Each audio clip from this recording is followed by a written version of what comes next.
I just got on range and I'm actually getting ready to go through my warm-up, and I decided to share with you guys a target that I've been working on to improve my warm-up and to be more consistent with it, to have this sort of routine every time I come out, that this is the same warm-up I do every time. And it just gives me a baseline to see where I'm at for the day, and see, like, after doing it, I may know, hey, you know what, today might be a good day, or it might be, man, today's gonna be a little bit rough. I need to, dial it back and focus on these couple of key things. But just wanna show you guys really quick the target. So you've got six little circles up here. These are about like 1.5 inch circles. And then you got a bigger one here. So all I'm trying to do is isolate the different parts of the shooting process for myself. Now, these are things that I work on personally. You can repurpose this target for whatever you need or whatever you see fit. But for me personally, the first thing that I want to focus on is sight alignment and trigger press.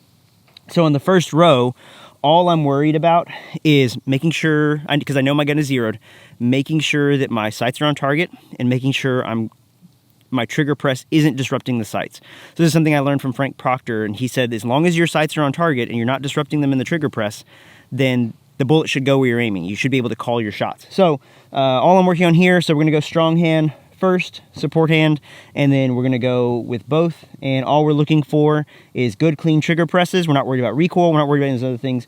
Just want to make sure our sights are on target and make sure when we press the trigger that we're not disrupting those sights, not causing it to go somewhere. So if it's deviating, that means that there's some input from me. There's something that I'm doing, whether it's flinching or pushing the gun one way or another, that's causing it to go off target, meaning that I'm not accurate. And so then I need to reel that in and figure that out.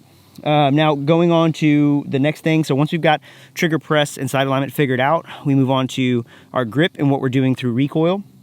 So we're going to focus first on grip pressure, making sure we have the correct grip pressure that we want. And so for me, it's what I've been focusing on is less gripping it like a bar and gripping more like this, and that's just to create more friction. So that's just for me. Going on to the next part, we're really working on vicing the gun, and this is something I picked up from Hunter Constantine, and he said, you really want to vice the gun together, and you're trying to squeeze it so that it's helping eliminate some of that or track flatter, and bringing you back to zero. And then the last thing is camming the wrist, making sure that our wrists are active through the shooting process and they're not lazy, because I tend to, when I want to be really accurate, relax my wrists and I get more recoil out of it. So through this whole process right here in this row, what I'm really focused on is seeing what the dot is doing. So as I'm focused on grip pressure, or as I'm focused on vicing the gun or camming the wrist, whatever it is, I'm checking to see what my dot is doing. And so if you're using iron sights, you'll have to use the irons, but is the dot going up and back, or is it going off to the side and back? Is it going this way and back? Is it coming back down and coming up? And all of those are giving me indicators of something that I'm doing in the recoil process that's making it not come back to zero. Ideally, what I want is for the dot to go up and then come back to zero. So if it's going off this way, I'm probably a little weak with my strong hand. If it's going this way, I'm probably pushing the gun and a little weak with my support hand. So just figuring that out. And then with this big one, what we're looking for is recoil management.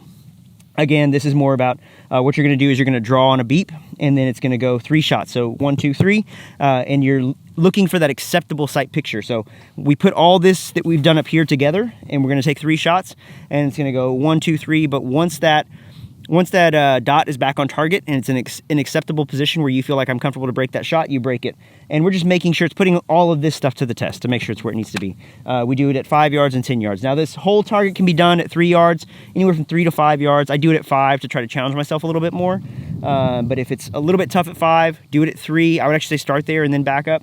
And then this bigger circle is going to be done at 5 and 10. So I'll show you guys that really quick. All right, so I'm back at 5 yards. These are my literal first shots of the day, so I'm running this cold, so it might be a little bit rough. Have not been dry firing, so this is gonna give me a good indicator of what today's gonna be like as Taylor and I work through some other stuff and we're testing out some new guns. So I'm gonna show you guys through again. Each circle is gonna get 3 shots, so we're gonna go strong hand only first, weak hand only, and then support. And then we'll move on to recoil management, focusing on grip pressure, focusing on vicing the gun, and then focusing on camming the wrist. Again, 3 shots in each circle in that row. And then we will go to the bigger circle, and then we'll use the timer, get the timer in there to get that reaction going, make sure that press is where it needs to be, and then I'm getting the sight picture and I'm picking it up quickly.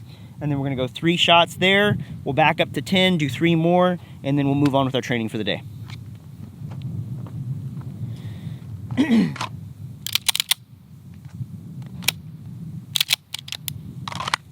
Okay, so strong hand only.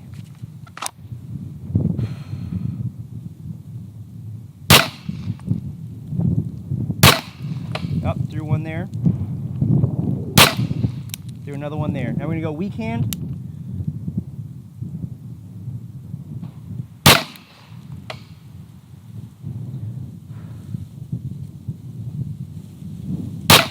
You saw a flinch there before that trigger press. Again. All right.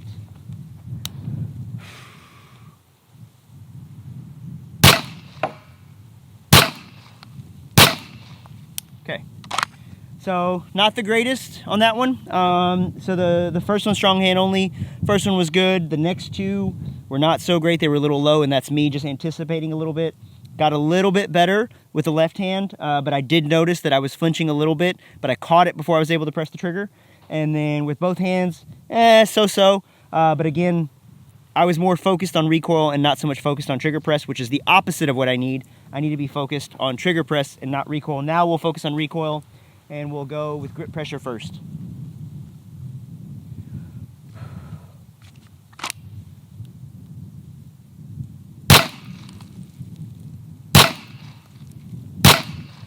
Much better. Okay. Let's see about vicing that gun.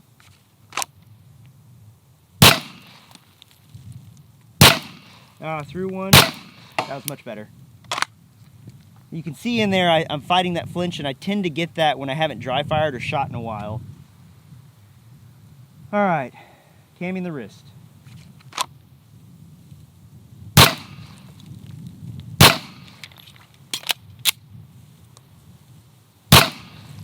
Okay, all in. All right, so now we're gonna get the timer in on this one. And so just on the beep, gonna present, and then as soon as I have that sight picture, it's there. And then when that sight comes back and I feel confident with it, break the trigger again. And then when it comes back down for that third time, do the same thing again. We're just looking at recoil, making sure it's coming back where I want it to be. All right, here we go.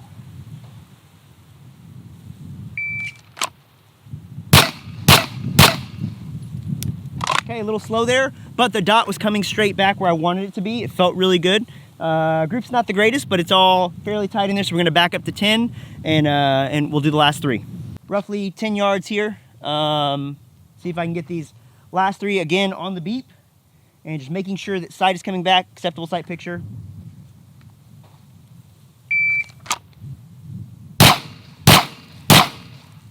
Awesome. Felt really good about that. Let's go check it out. So I knew coming out that it was going to be a little bit rough to start with, especially being a cold start, and I hadn't really dry fired. You know, all the excuses we make as shooters. So I knew it was going to be a little bit rough. Strong hand to start off with, literally first shots. First one was here, second one was down, I corrected here, and the third one, not terrible, but not great. Support hand all in when I went both. This is those right there. Focusing on grip pressure was good. Vicing the gun, first one, second one, third one. So I did push one there, and that's again on me. I tend to anticipate and try to help the gun instead of trusting recoil management. And that's why I've started doing this, is to get me to really trust and let the gun do what it's supposed to do. We need the gun to recoil instead of trying to fight it and keep it from recoiling.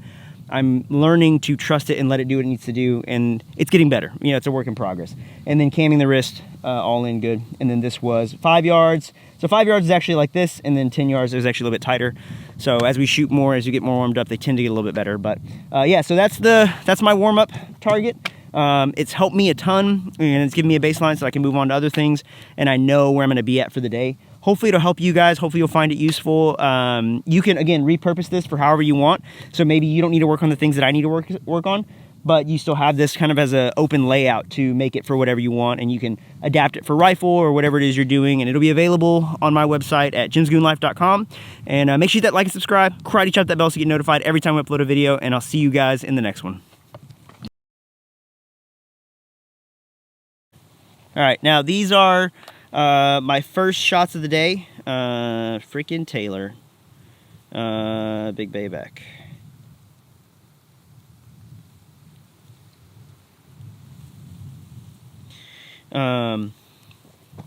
Okay, so these are my all right, now so I'm at 5 yards. These are my first shots of the day. So this is a, oh man, spit on the lens, spit on it. That's what she said.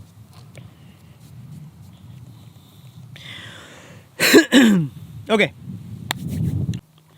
Now if Taylor would just get here, taking his sweet time, I don't even know where he's at. He texted me to ask where I was, and I told him, no. Freaking Taylor. He told me he was going to be here in an hour. It's now been an hour and 20 minutes, so